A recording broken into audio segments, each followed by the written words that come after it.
Bon, on recommence alors 1 Corinthiens chapitre 13, le verset 1er. Quand je parlerai les langues des hommes et des anges, si je n'ai pas l'amour, je suis un airain qui résonne ou un cymbale qui retentit. Et quand j'aurai le don de prophétie, la science de tous les mystères et toute la connaissance, quand j'aurai même toute la foi jusqu'à transporter des montagnes, si je n'ai pas l'amour, je ne suis rien. Et quand je distribuerai tous mes biens pour la nourriture des pauvres, quand je livrerai même mon corps pour être brûlé, si je n'ai pas l'amour, cela ne me sert à rien. L'amour est patient, il est plein de bonté. L'amour n'est point envieux, l'amour ne se vante point, il ne s'enfle point d'orgueil, il ne fait rien de malhonnête, il ne cherche point son intérêt, il ne s'irrite point, il ne soupçonne point le mal. Il ne se réjouit point de l'injustice, mais il se réjouit de la vérité. Il excuse tout, il croit tout, il espère tout, il supporte tout. L'amour ne périt jamais. Les prophéties seront abolies, les langues cesseront, la connaissance sera abolie. Car nous connaissons en partie et nous prophétisons en partie. Mais quand ce qui est parfait sera revenu, ce qui est partiel sera aboli. Lorsque j'étais enfant, je parlais comme un enfant, je pensais comme un enfant, je raisonnais comme un enfant. Lorsque je suis devenu homme, j'ai fait disparaître ce qui était de l'enfant. Aujourd'hui, nous voyons au moyen d'un miroir, d'une manière obscure, mais alors nous verrons face à face. Aujourd'hui, je connais en partie, mais alors je connaîtrai comme j'ai été connu. Maintenant donc, ces trois choses demeurent, la foi, l'espérance, l'amour. Mais la plus grande de ces choses, c'est l'amour. Alors, il y a 2 semaines, on a commencé à regarder ce passage, puis on a divisé un peu le matériel en deux, puis on a déjà vu deux points. On a vu ce que les Corinthiens sont, et aujourd'hui, on va voir ce que les Corinthiens ne sont pas, et on va voir l'amour qui n'abandonne jamais. Et déjà, voilà 2 semaines, on a regardé le 4e point, le ciel, un monde d'amour. Regardons ce que les Corinthiens ne sont pas. On se souvient que cette lettre-là a été écrite à un groupe de chrétiens dans une église. Et j'aimerais vous suggérer d'abord que l'amour chrétien est surtout un changement d'attitude envers soi-même. Il est possible pour nous de dire que si j'aime, je vais faire ça pour l'autre, je vais faire ça pour telle personne, puis je vais être gentil avec les autres. Puis c'est intéressant ici que l'apôtre Paul, ici dans ces versets 4 à 7, il ne parle pas de nos actions envers les autres, il parle de notre attitude envers soi-même. Puis si on regarde dans le verset 4 par exemple,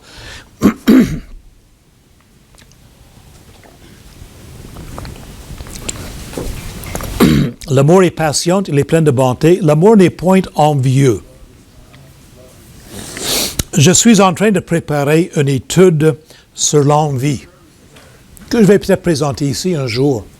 Puis ça m'a beaucoup bouleversé. Puis on peut se poser les questions, qu'est-ce qu'elle a à faire avec l'amour? Parce que le sujet de 1 Corinthiens 13, c'est l'amour. Alors pourquoi que ça parle d'envie? Puis le Seigneur m'a parlé beaucoup à Noël. J'avais mes beaux-frères chez nous, qui sont venus surtout parce que ma belle-mère reste avec nous. Puis, un de mes beaux-frères a changé d'auto, puis s'est acheté une Camry 2016, s'il vous plaît, flambant neuf, avec, tu sais, les gros écrans, puis la caméra pour reculer, puis il n'y a rien qui l'a pas. C'est full équipe.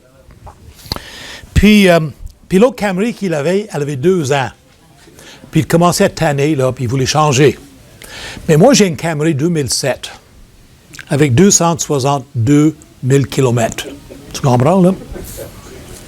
Puis mon autre beau-frère, ils ont une Town & Country, c'est anglais, Chevy Van Town & Country, là. magnifique, tout équipé. Puis lui aussi, il va changer. Ça fait 2 ans qu'il est là, puis il commence à t'user un peu après 2 ans, tu comprends? Puis là, je me suis rendu compte que j'avais un peu d'envie dans moi.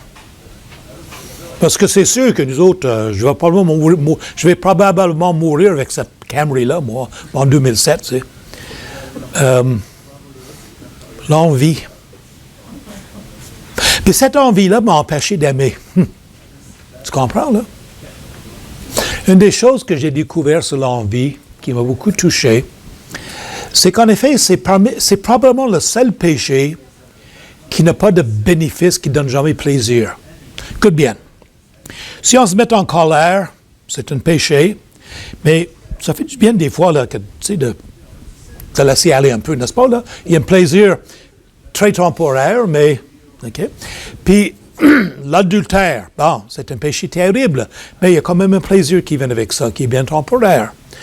Et regarde tous les autres péchés, puis il y a un plaisir temporaire. Puis le seul péché qui donne aucun plaisir, c'est l'envie. Ça nous détruit, ça nous mange à l'intérieur. Puis ça nous empêche d'aimer. On parle ici définit l'amour d'abord dans notre vécu intérieur à nous. Hein? Puis après ça, il ne s'invente pas d'orgueil. Mon chers amis, quand on pense à nous, puis on pense qu'on est bon, puis on est centré sur soi-même, puis on est rempli d'orgueil, puis on se pense meilleur que les autres, mais ça nous empêche de les aimer et de les apprécier. Mais le mot-clé dans le passage ici, dans le verset 5, il y a un mot-clé, c'est qu'il ne cherche pas son intérêt. Très intéressant, cela. Il ne cherche pas son intérêt. Parce que voici l'essentiel du péché. Il cherche son intérêt. Nous avons 5 petits-enfants, puis le plus jeune que nous avons a eu 4 ans cette semaine. Puis, de merveilleuses petites filles, c'est sûr que c'est ma petite fille, elle est merveilleuse. Puis, moi, je suis capable. Vous avez déjà vu ça avec des enfants? Moi, je suis capable. Elle joue le piano, elle n'a pas besoin que je lui montre quelque chose. Elle cherche les dos sur le piano, puis si je dis c'est pas ça le dos, c'est là, elle ne veut pas rien savoir. Elle est capable. Hein? Puis, on est comme ça, nous autres. Les jeunes, les enfants sont comme ça un petit peu. Puis, dans un sens, c'est un cheminement normal que l'enfant développe son indépendance. Rendu adolescent, là, ils ne veulent rien savoir. Hein? Surtout pas de leur père, hein? Ou leur mère. Ils sont capables de décider pour eux-mêmes. Puis en adulte, on n'est pas différent. En effet, je ne veux pas avoir besoin de mon père, puis je ne veux surtout pas avoir besoin de Dieu, parce que si j'ai besoin de lui, je serai redevable envers lui. Moi, je me souviens quand j'avais 15 ans, j'ai quitté la maison paternelle. Et c'est sûr, c'était des circonstances difficiles. Mon père était officier dans la marine et il traitait ses enfants. On était 10, 9, on est mort. On était 9 enfants, puis il nous traitait comme si on était ses matelots, là, tu comprends? Puis c'était difficile. Puis je me souviens que quand j'avais 15 ans, j'avais très hâte de sortir de la maison puis être mon boss à moi, puis plus être redevable envers mon père. Puis à un moment donné, je suis parti. Mais voilà. Et si, dans un sens, cette recherche de l'indépendance, ça fait partie de mûrir, de devenir un adulte, c'est quand même, quand on va trop loin avec cela, c'est une évidence qu'on rejette l'autorité de Dieu dans la vie. Et il ne cherche pas son intérêt. Je déteste le fait que j'ai besoin de Dieu. Si on regarde notre société aujourd'hui, là, c'est la réalité. Hein? On déteste le fait qu'on a besoin de Dieu. Mon cœur dit à Dieu, je veux mon propre intérêt. Hein? Je veux. Et puis, je n'ai pas besoin de la grâce de Dieu. Je n'ai pas besoin de la grâce de Dieu, moi. Et voici le signe que nous n'aimons pas. Le passage nous dit, il ne cherche point son intérêt au verset 5. il ne s'irrite point. Il ne soupçonne pas le mal. Mais ça nous parle de la colère. La colère. Je connais ça, la colère. J'ai beaucoup de péchés dans ma vie, mais la colère, c'est le pire de mes péchés, je pense. C'est peut-être le péché qui revient le plus souvent chez moi, en tout cas. C'est pas ma faute, je l'ai hérité de mes parents. Voilà, c'est pas ma faute. Puis la colère n'est pas nécessairement un péché. Quelqu'un a dit ceci, la colère est ce qui, dans mon intérieur, vient à la défense de ce que nous aimons. Je vous dis que si j'étais dans un magasin avec... Des fois, ça m'arrive de prendre un ou deux de mes petits-enfants, puis les amener chez McDonald's pour manger avec moi à midi. Et ils veulent toujours aller chez le Walmart ou est-ce qu'il y a McDonald's, hein, parce que ils veulent manger chez McDonald's, puis après ça, elles veulent magasiner. Hein, comprends? C'est des filles. Hein. Et, mais je vous dis, si quelqu'un s'attaquerait à mes enfants, je monterais en colère. Puis ce ne serait pas méchant de ma part, je pense. Hein. La colère, c'est ça qui, dans notre intérieur, vient à la défense de ce que nous aimons. C'est bon, ça. Dieu et Jésus se sont mis en colère des fois. Mais si je suis souvent et facilement porté à la colère, c'est le signe que je suis centré sur moi-même. N'est-ce pas? Et comme le passage dit, je cherche mon propre intérêt. C'est ça que les chrétiens ne sont pas. Ils n'aiment pas parce qu'ils ont ces problèmes d'être centrés sur eux-mêmes. Et voilà ce qu'il faut éviter dans nos propres vies. Mon deuxième point, c'est que c'est un amour qui n'abandonne jamais. Puis ça, c'est le verset 7. Je vais lire le verset 7. Il excuse tout, il croit tout, il espère tout, il supporte tout. Et chers amis, on comprend maintenant que l'amour que nous voyons dans 1 Corinthiens chapitre 13, ce n'est pas simplement une liste de comportements. C'est pas juste ça, là. Parce que ce genre d'amour qui est une liste de comportements, moi je pourrais ce matin m'adresser à une liste. Je pourrais m'asseoir dans mon bureau et faire une liste. Aujourd'hui, si j'aime ma femme, je vais faire ceci, je vais faire cela, je vais faire ceci, puis je vais faire ça, puis je vais avoir une liste de comportements, une liste de choses que je vais faire. Puis chers amis, ce genre d'amour-là va toujours faillir.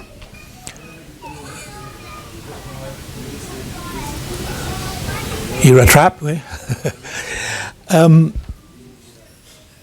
Au fond de nous, là, les chers amis, on cherche un amour qui est inconditionnel. On cherche à être aimé, un amour qui n'est pas basé sur ce que nous faisons. Parce qu'on est imparfait. Hein? Puis on sait qu'on fait mal aux autres. Puis on sait qu'on fait des choses pas correctes. Mais on a cette soif de nous, d'un amour inconditionnel. Puis, même si on a cette soif-là, nous n'aimons pas comme ça, nous. Parce que notre amour à nous n'est pas inconditionnel.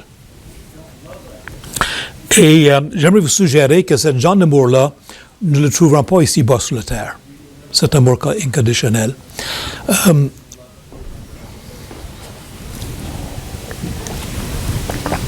Un de mes penseurs chrétiens que j'aime le plus s'appelle C.S. Lewis. C.S. Lewis. Il écrit des livres pour les enfants, mais il a aussi écrit des livres très profonds.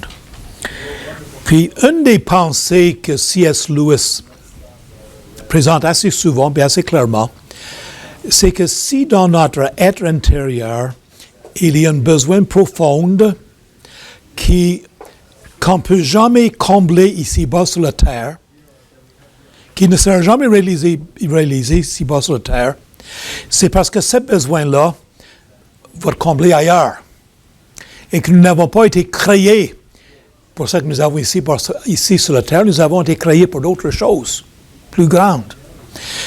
Sur l'Internet de ce temps-là, il se promène une espèce de joke, là. Pourquoi que la poule a traversé le chemin? Salon des grandes théologiennes. Puis, il y a différents points qui sont donnés, différents théologiens, qu'est-ce qu'ils diraient. Mais qu'est-ce qu'ils disent de C.S. Lewis? C'est intéressant. Il dit, C.S. Lewis dirait que la poule a traversé le chemin parce qu'elle avait réalisé du côté chemin qu'elle était, il y avait des besoins qu'elle ne pouvait jamais voir comblés, ne pouvait jamais être satisfaite. Donc, elle a traversé le chemin parce qu'elle était créée pour l'autre côté du chemin. Mais ça, c'est Lewis, du pur C.S. Lewis, c'est ça. Puis en effet, cet amour,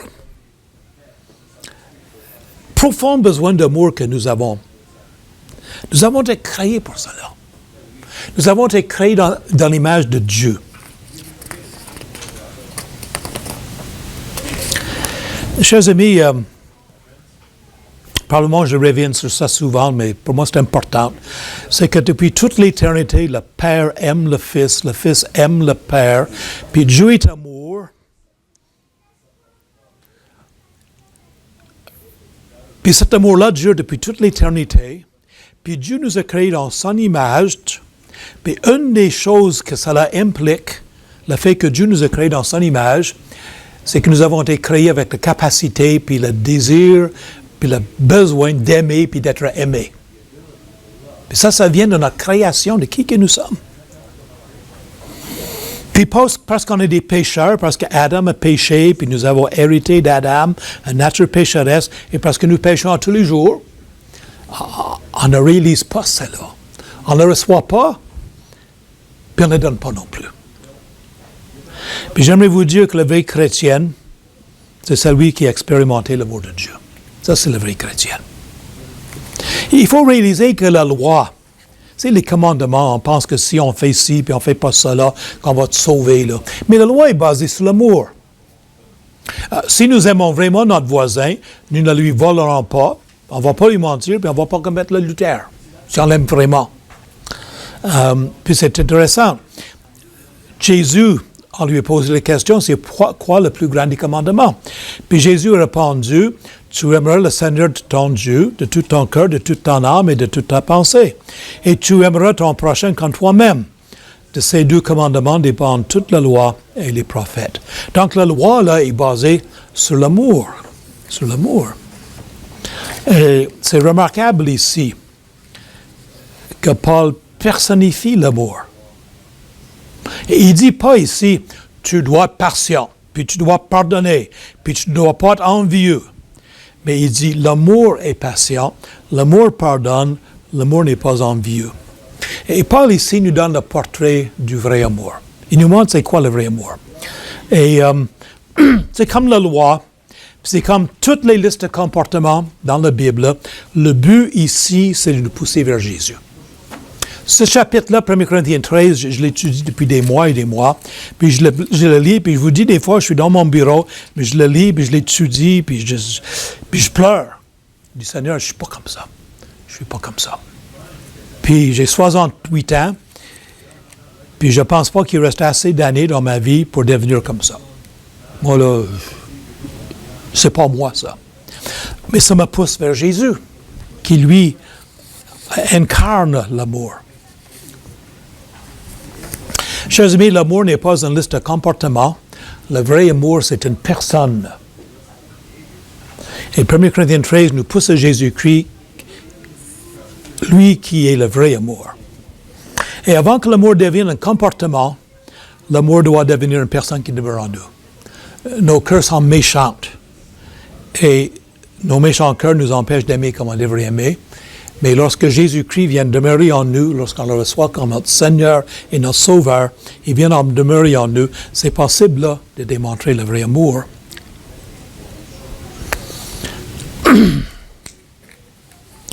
Deux applications, s'il vous plaît. D'abord, Dieu ne lâche jamais dans son amour pour nous.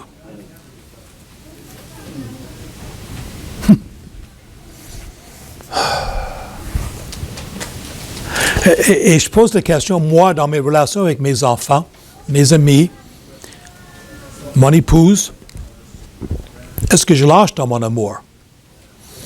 Moi, je suis toujours bouleversé quand je vois des familles où le père ne parle plus avec les enfants.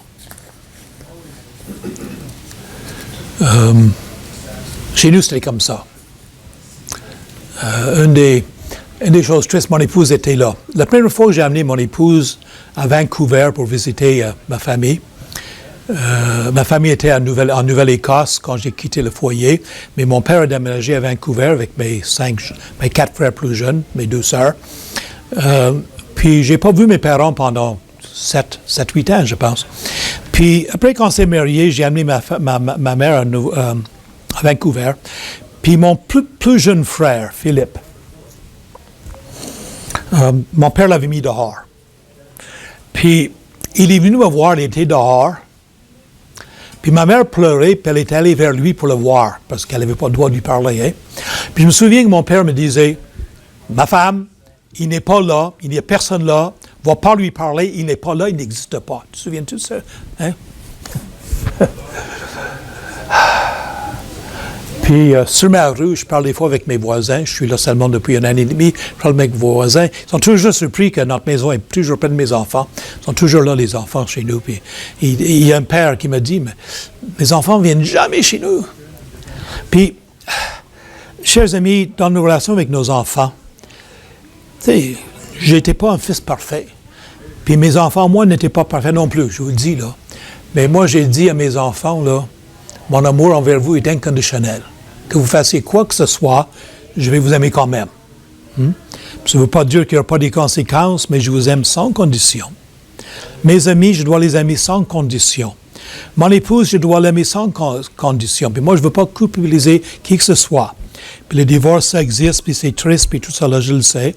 Mais au fond, si les 2 époux s'aimaient vraiment, il y a beaucoup moins de divorces, vous le savez. Hein?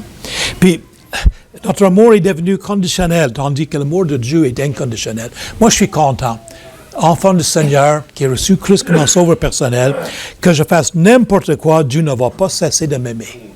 Hein? L'amour excuse tout, il croit tout, il espère tout, il supporte tout. Moi, je parle à moi-même en premier, puis j'invite chacun de vous, dans vos relations avec vos enfants, vos frères et vos sœurs, vos amis, votre conjoint, d'avoir un amour qui est inconditionnel. Et deuxième application, j'aimerais vous poser les questions. Est-ce que j'aime vraiment Jésus? Voilà la marque d'une vraie chrétienne. On peut donner des tests de doctrine, on peut poser bien des questions. Mais est-ce qu'on aime vraiment Jésus? Parce que ça, c'est la marque d'une vraie chrétienne. Puis j'aimerais vous suggérer, si j'aime vraiment quelqu'un, je vais passer du temps avec lui. Des fois, je voyage, je vais au loin. J'étais en France, puis en Suisse, puis en Côte d'Ivoire au mois de décembre. Puis je me suis ennuyé de ma femme. Hein? Je reviens à la maison, puis ça dure 2 jours, puis après ça, mais moi, je suis en bas dans mon bureau. Puis, mais vous comprenez, quand on aime quelqu'un, on veut être avec cette personne-là. Puis je pense souvent à cette personne-là, puis je vis pour lui faire plaisir. J'espère que si tu es marié, moi je dis, quand je vais célébrer des mariages, je dis toujours aux jeunes hommes en question, je dis toujours, vous devez vous lever chaque matin, puis vous devez vous poser la question, qu'est-ce que je vais faire aujourd'hui pour démontrer à ma femme que je l'aime? Moi, je fais toujours ça, chaque jour, chérie. Hein? Une fois par 2 mois, à peu près. Hein?